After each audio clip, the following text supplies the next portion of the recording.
Hey, wake up, j'espère que tu vas bien, c'est Inès Madaus. Je suis aujourd'hui en compagnie de maître Dimitri Boujard, avocat fiscaliste. Il va répondre à quelques questions, mais avant ça, je t'invite grandement à t'abonner à ma chaîne YouTube et à bien cliquer sur la petite cloche pour être alerté des sorties de mes vidéos.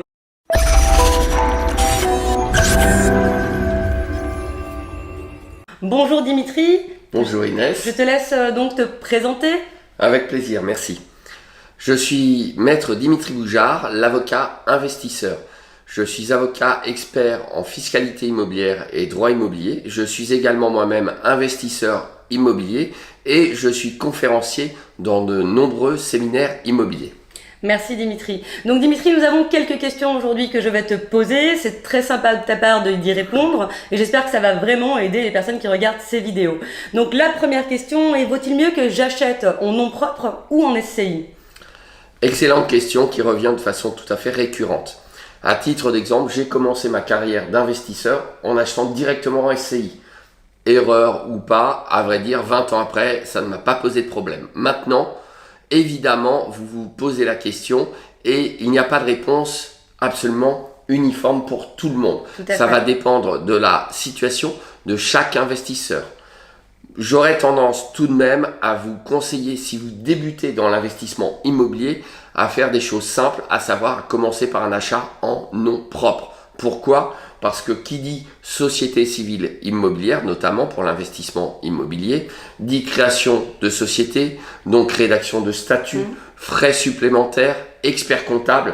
Donc on voit tout de suite que c'est pas forcément la façon la plus simple de commencer l'investissement immobilier. En revanche, en nom propre, vous trouvez une petite surface, à la limite vous la louez en nu ou en meublé, peu importe. On aura l'occasion de parler des distinctions d'ailleurs dans la vidéo, mais ça va être facile à mettre en œuvre et ça sera un premier pas simple. Ok, parfait. Merci Dimitri pour ta réponse. Et donc la deuxième question qu'on m'a demandé de te poser: faut-il louer en nu ou en meublé aujourd'hui? Alors évidemment, je pars du principe qu'on s'adresse à des investisseurs immobiliers qui recherchent de la rentabilité. Tout à fait. Donc j'aurais tendance à dire, on va essayer d'éviter la location nue parce que fiscalement, ce n'est pas la meilleure des solutions locatives. En revanche, le nu a quand même un atout, c'est la simplicité de mise en œuvre. Pas besoin de suivre le décret qui réglemente les équipements qui sont nécessaires pour faire de la location meublée. On prend une petite surface, un petit coup de rénovation, on loue et c'est parti. En plus, l'avantage que vous avez dans la location nue, c'est que vous avez un locataire qui potentiellement va rester plus longtemps dans les lieux puisqu'il arrive avec armes et bagages. Alors qu'un locataire en meublé va peut-être partir de façon plus rapide puisque pour le coup, il n'a pas à redéménager son frigo, son canapé, etc. En revanche, fiscalement, la location meublée sera plus intéressante. Donc cela va vraiment dépendre de votre profil d'investisseur. Si vous avez commencé à investir en nu il y a plusieurs années et que vous avez besoin de recréer du déficit foncier, j'aurais tendance à dire acheter une surface nue avec des gros travaux pour pouvoir recréer du déficit foncier. Si vous débutez dans l'investissement immobilier, débutez du bon pied et essayez peut-être d'acheter de façon à louer en location nue. Attention toutefois, sondez votre marché immobilier. Inutile de se dire qu'on va faire de la location nue uniquement pour des raisons fiscales, alors même que l'on ne serait pas assuré qu'il y a un marché locatif pour le meublé. Tout à fait. Après, on parlera plus tard de la location courte durée, mais effectivement, si on fait de la location courte durée, on partira obligatoirement sur du meublé et bien ça sûr. On en discutera dans une autre vidéo. Alors la troisième question qu'on m'a posée, c'est: je fais de la location meublée, est-ce que je vais passer en loueur meublé professionnel? Excellente question, question d'actualité qui plus est. Jusque février 2018, nous avions deux régimes qui cohabitaient, à savoir le loueur meublé non professionnel et le loueur meublé professionnel. Suite à cette décision du Conseil constitutionnel, beaucoup de gens se disent qu'ils vont passer en loueur meublé professionnel. Pourquoi ? Il existe désormais seulement deux conditions pour passer en loueur meublé professionnel. Réaliser plus de 23 000 € de revenus locatifs annuels en location meublée, quel que soit le type de location. Tout à fait. Ça peut être de la LCD, de la colocation, de la location classique à l'année, peu importe. Première condition. Et deuxième condition, que le montant de ces revenus locatifs meublés soit supérieur à vos autres revenus d'activité professionnelle, c'est-à-dire au sein du foyer fiscal. Si vous remplissez ces deux conditions, désormais c'est clair, à partir du 1er janvier 2020, vous passez en loueur meublé professionnel.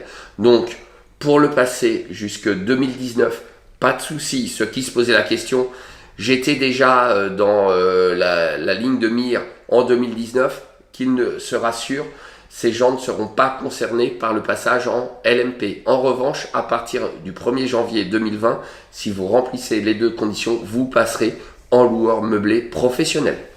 Prenez bien note de tout ce que vous entendez aujourd'hui, ça peut être important pour vos investissements. Ça me permet de rebondir sur la 4e question qu'on me pose. Quelles sont les grandes différences entre loueur meublé non professionnel et loueur meublé professionnel?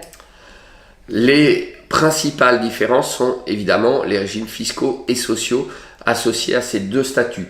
Juste un petit rappel pour tous ceux qui sont abonnés à ta chaîne. Ne confondez pas le statut du loueur meublé avec la fiscalité. J'aime toujours le rappeler, la location meublée est une activité de nature civile, même exercée à titre professionnel. En revanche, la fiscalité associée à la location meublée est celle des BIC, bénéfices industriels et commerciaux, et c'est donc une fiscalité commerciale. J'insiste sur ce point qui a beaucoup d'importance pour nos amis investisseurs, notamment lorsque parfois dans des copropriétés, on va essayer d'éviter qu'ils ne fassent de la location meublée en leur disant c'est du commerce, vous ne pouvez pas le faire, regardez le règlement de copro. Tout à fait. D'accord ? En réalité, vous pouvez très simplement répondre au syndic non, ce n'est pas du commerce, seul le régime fiscal est commercial. D'accord ? Donc pour revenir plus précisément à la question, les grandes différences sont les suivantes. En loueur meublé non professionnel, vous allez avoir du déficit, BIC les premières années, et lorsque vous allez devenir bénéficiaire, les revenus BIC vont venir s'ajouter dans votre tranche marginale d'imposition et être imposés dans cette tranche marginale d'imposition, plus les 17,2% de CSG, CRDS. Si vous êtes en loueur meublé professionnel, en revanche, vous allez être assujetti au régime des travailleurs non salariés.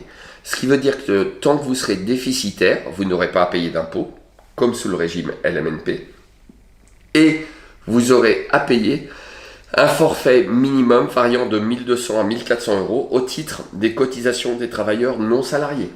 Lorsque vous allez devenir bénéficiaire, cette fois-ci, vous allez payer à peu près 35 à 45% de charges sociales sur votre résultat fiscal avant que le solde ne vienne être imposé dans votre tranche marginale d'imposition. Donc il y a là une différence notable évidemment entre les deux régimes. Deuxième grande différence, Inès, c'est le régime de la taxation des plus-values. LMNP égale taxation des plus-values des particuliers.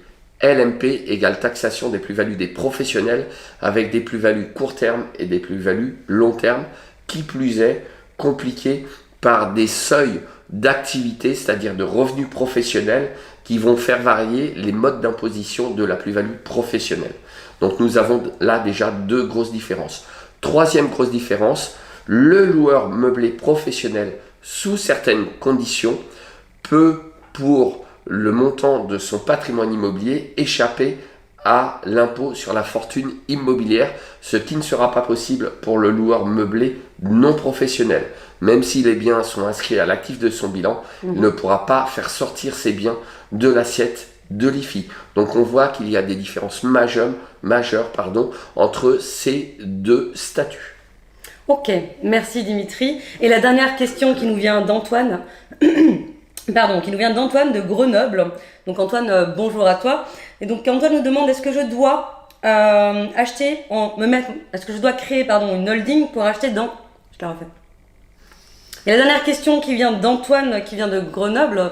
Donc bonjour à toi Antoine. Donc Antoine demande est-ce que je dois créer une holding pour acheter de l'immobilier?